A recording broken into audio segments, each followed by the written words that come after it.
the radiator, but definitely the radiator bolted up.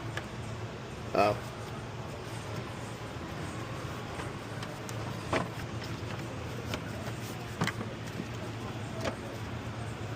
Okay, after wrestling with it, got the fans out.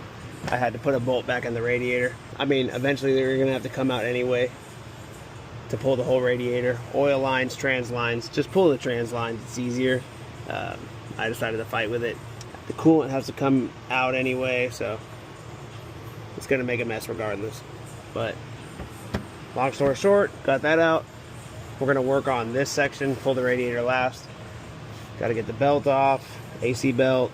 Okay, after wrestling with it, got the fans out. I had to put a bolt back in the radiator.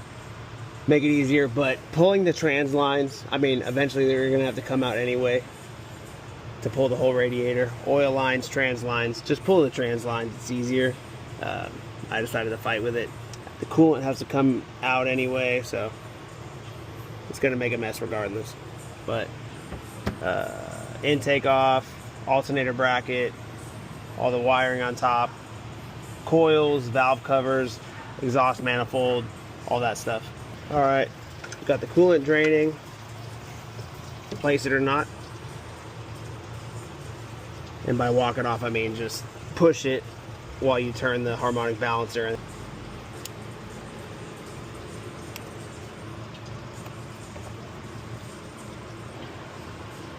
Encountered. I always make a mess with coolant, just the way it is. Oh. Whatever.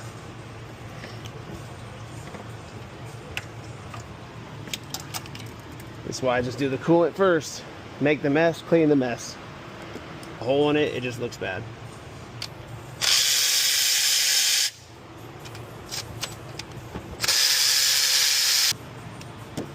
Ready for the mess?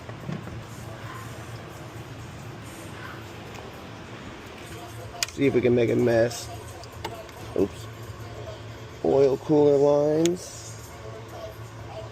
Come on, baby. There you go. And the transmission cooler lines. They do make a all at once. Topping off the oil, topping off. Well, we're doing an oil change anyway, but trans fluid.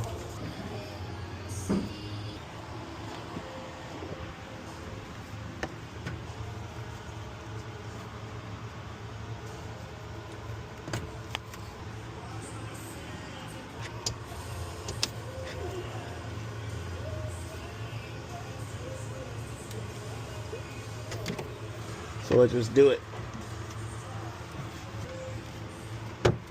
Easy, and then get it on its back. Sometimes they wiggle out. There you go. We do have a parts.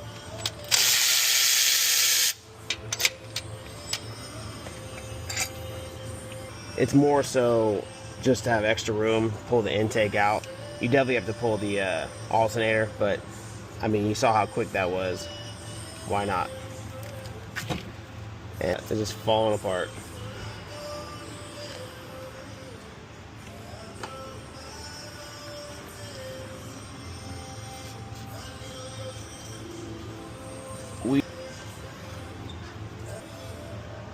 But you just remove those locks, pop them up.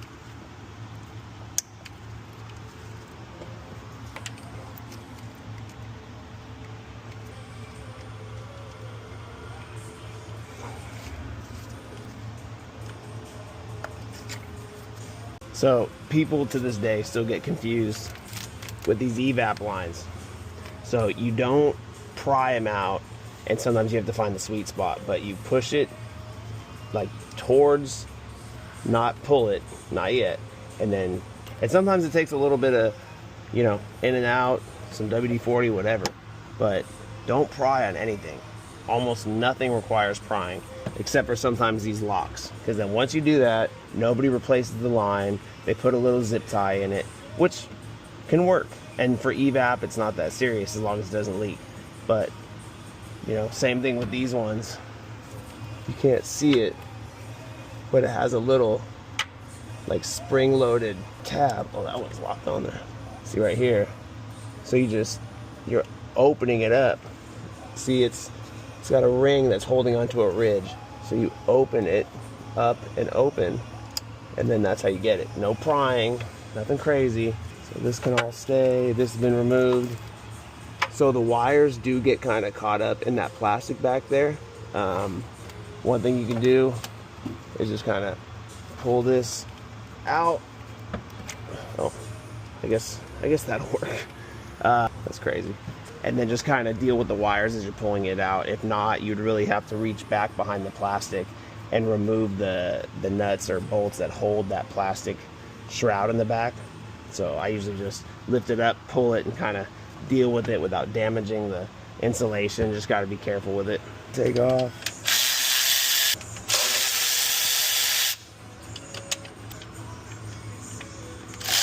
Come on. How one head is flush, one act, I guess.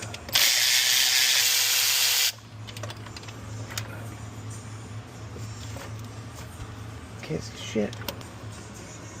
Or not. Did I forget a bolt?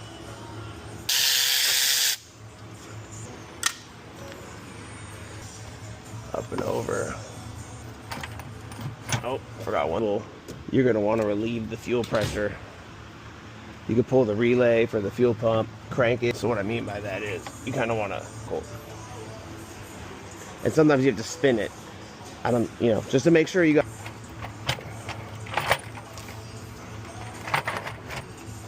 You kind of just walk it out, making sure you're not breaking anything.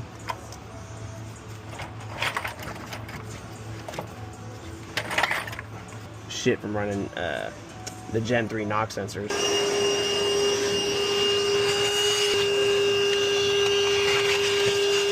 Just sticking up. That's crazy. Hard to believe. So now we're gonna go ahead and get these coil brackets. Jesus Christ. Isn't that clip supposed to go the other way? And clip down? Yeah. It doesn't clip up. Oh, it's broken. Well, there you go. Duh. I didn't realize it was missing a piece. I thought it went in between there. But yep, that's brokety broke. Gonna get these brackets removed. The plug wires removed. Get the valve covers removed. Basically get everything off the heads removed. Let's pull this off before it decides to just break randomly. But yeah, everything off. Exhaust manifolds off so we can pull the heads off. Oh, rockers and rocker trays. Here, valve cover, rockers, all that good stuff. Now we got to pull everything off this side.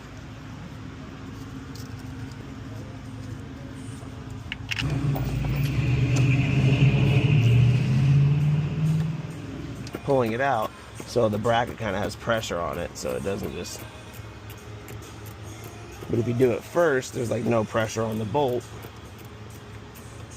Come right out. And shit feels loose enough. Like you could just take it off with your fingers. Let's see if this time it is. Oh, look at that. Because you touched it. So what would you rather have? Charge a little bit more, but it's not our fault. It's brittle. It's just the way it is.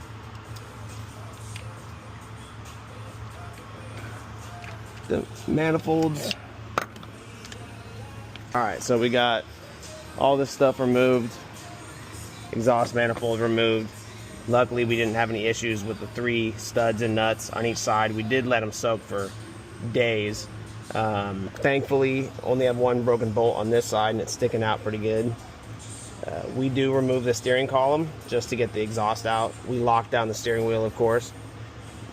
So, valve cover, rocker arms, push rods, trays, and then all the head bolts. This is ready to come out. You do want to be careful though. There is a 15 millimeter on the back, both for the ground and the bracket that protects the fuel rail on that side. I don't believe there's a ground on the other side because these years they switched it to up here. But just check the back of the heads before trying to pull them. The last thing you want is to pull the head off and then now you have it in your hand and you have something attached. If you want to, you can also pull it off here and leave the. You don't have to pull the bracket off either way, just letting you know. but you could just do it here, make it easier on yourself, whatever you want to do. All right, so we got the cylinder head off. We ended up just pulling it from here, left the bracket and the ground on the back. Always recommend taking the top 10 millimeters off first and then breaking loose the, I think they're 15s, yeah.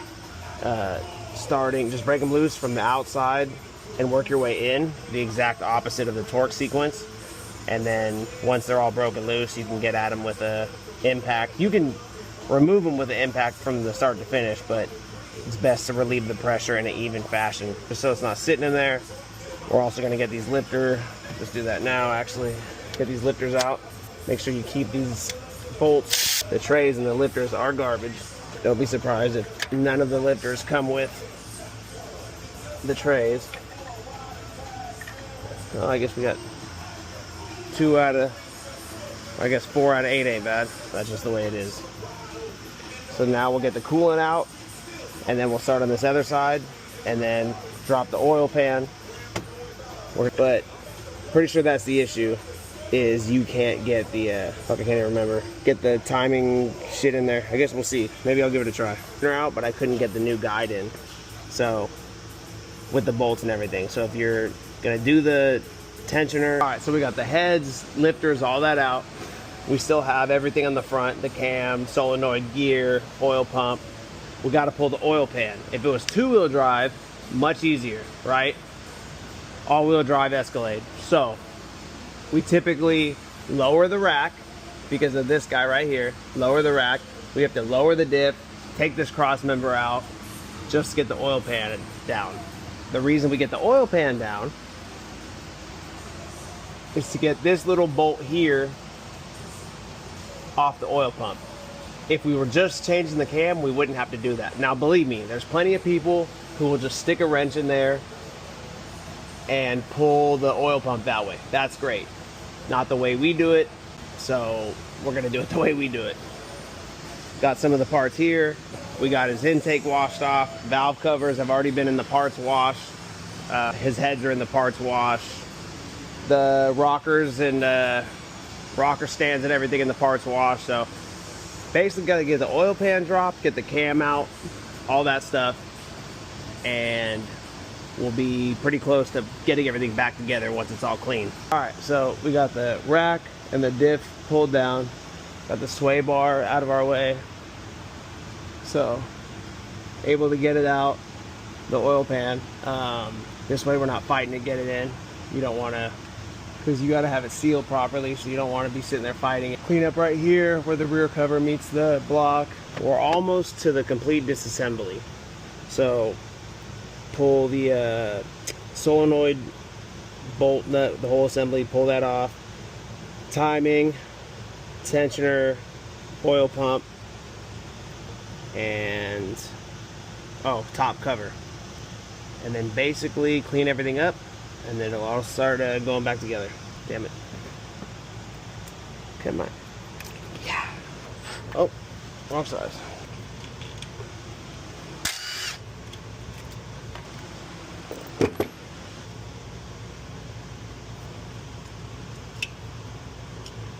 Hold the pickup tube, the 13 millimeters. Can get pinched during install, or this can get installed improperly or back out. That'll lower your oil pressure.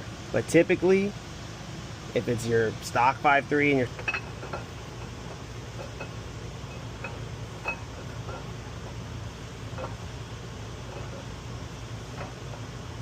take the radiator out. I mean, look at that. This dude.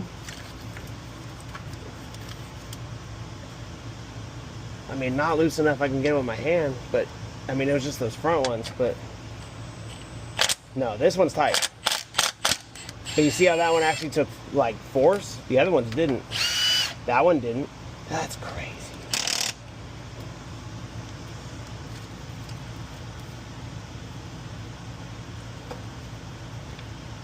But I'm keeping these bolts.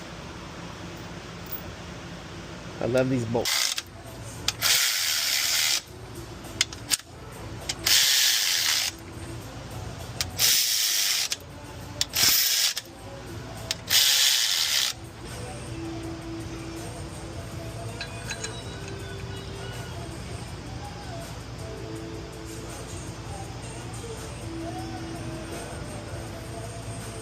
There you have it.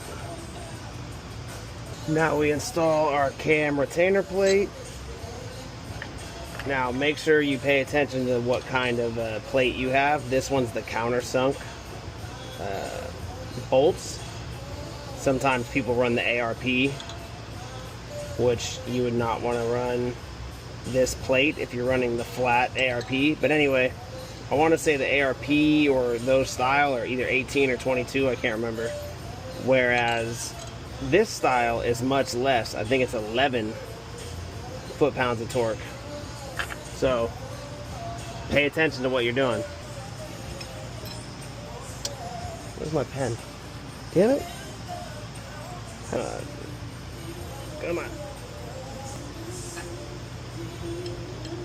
And basically what I mean by that is, if you would have to make sure it's perfect. So we're dot to dot with top dead center. So the cam is where it wants to be.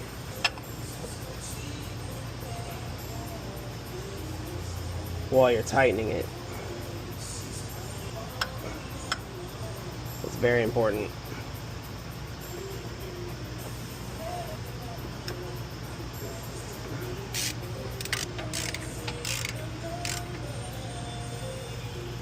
Yep. Take the time.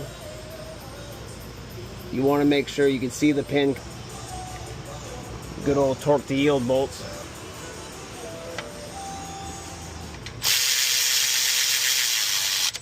But we'll deal with that later. And oh yeah, we got our once again, got to just clean the surfaces again on the block, and then we can get head gaskets on. Got to put the dowels back on, and then yeah, you want to be real careful on aluminum blocks when you're trying to clean anything. Just don't go too aggressive, because aluminum does, you know, doesn't take as much to wear aluminum down and create low spots as iron. Either way, you want to be careful. But clean the cylinders out. We already cleaned the bolt holes out, and yeah. All right, so this will be our stopping point for the day. Head gaskets on. Everything was cleaned up. They are not torqued. They are just below the 25 foot-pounds. That's the initial torque on the heads. So they're all just seated. There's no press on the head gasket, but we just don't want to leave any room for anything to squeeze in between or anything crazy. And then we're covering up our intake ports. So might throw the front cover on before I leave. Other than that, I'm getting there. I'll finish it up tomorrow. All right, so we got our heads torqued down, rockers torqued down. On this side, we have our valve cover installed. Obviously, the push rods are in. Same thing with this side, just no valve cover. Everything's torqued, marked, done. So put the valve cover on here. That's done. We'll move to the front cover, then the oil pan.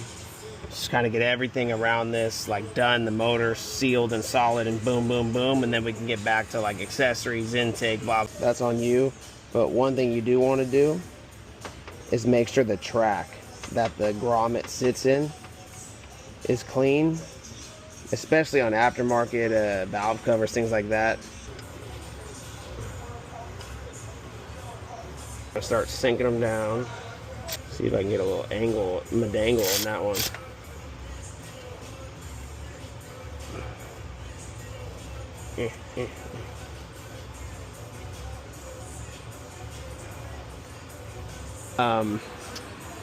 That one where there's no seal, so that helps. But another important part is you have to feel down here of where the gasket does not stick out, and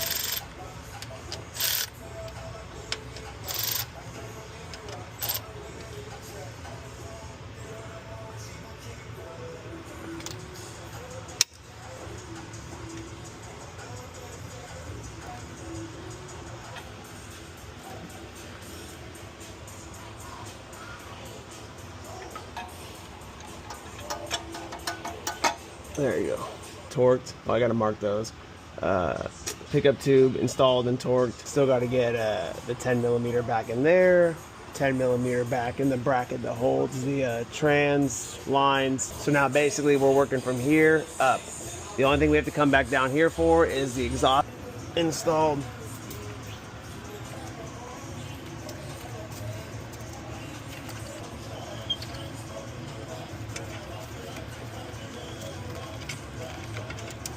It's cheap insurance.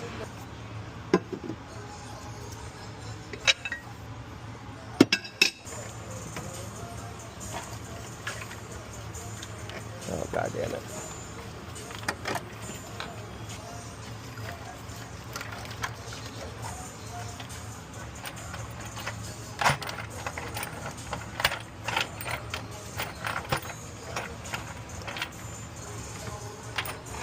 You just want to make sure you don't cover up anything and make it harder to get to, right? Build anything and use this loom as like, I guess like from scratch, right? But on these 07 and ups, the loom is so brittle. We don't put that lower shield on until everything's steamed and everything, but get the dipstick tube in there once the all that's left: plugs, coils, oil dipstick, and wires. And yes, they have anti-seize on it. The only parts we have left are the top engine cover and the skid plate. Plugs are in, wires are in, coils, all, you know, everything. Belts on.